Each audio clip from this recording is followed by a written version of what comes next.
my name is Meanha Begum. I'm the head of operations at Inspirited Minds.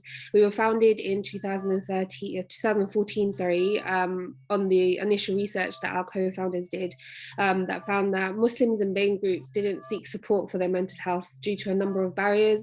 And those barriers included things like misconceptions around mental health, fear of stigma and shame, as well as language barriers.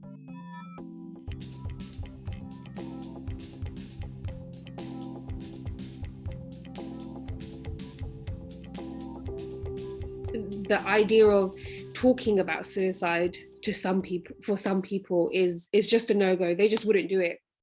And there's a number of reasons for that. I think, firstly, there's a big misconception in the various religious faith groups, I'm sure, but particularly in the Muslim community, is that if someone is unhappy or unsatisfied with their life and what has been destined for them, then that either means that they're not praying enough, it means that Allah, so God, is angry with them, or that they're ungrateful and they don't have enough trust in God. Number two would be, again, the stigma and the shame, simply admitting that actually I'm having suicidal thoughts, or I have suicidal feelings, or I have thoughts about, ending my life in XYZ way, can be seen as something quite controversial, something that probably a lot of people do think about, but it's one of those things that you just don't say out loud. It's like this big elephant in the room, and it's one of those things that are swept under the carpet, and a lot of people think that it will be solved, with prayer and, increased supplication and just remembering God more. A lot of people think that's the only sort of treatment or remedy to the suicidal feelings or suicidal thoughts.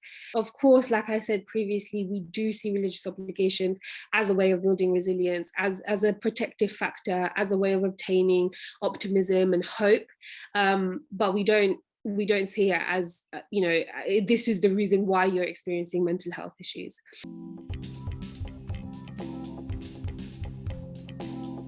There are numerous narrations and, religious references and guides that we have that actually tell us, preserving one life is like preserving and saving all of mankind. So helping someone get out of, potentially dying by suicide is like saving all of mankind. So how can we as a Muslim community say we don't talk about suicide?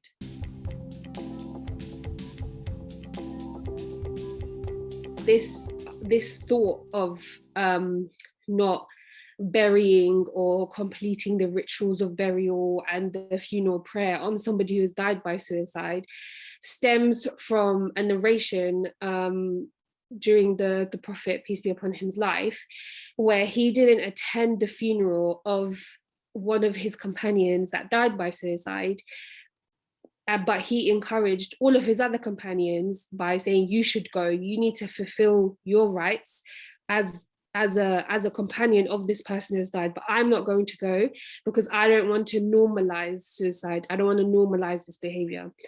And so this concept of washing your hands of someone who has died by suicide comes from this, but it is gravely misunderstood. And so there needs to be a lot of work around that, actually, challenging common sort of misconceptions that we see in our communities.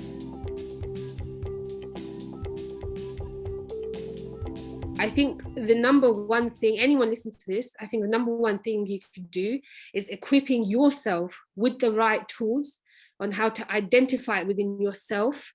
And if someone comes to you for support, how do you help that person? How do you manage that situation? That's number one, I think, personally.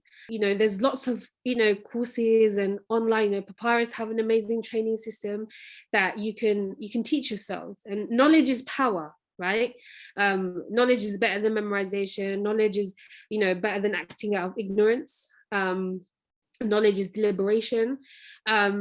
So actually investing time and energy into educating yourself in order to potentially preserve a person's life is probably the single most important thing you could ever do.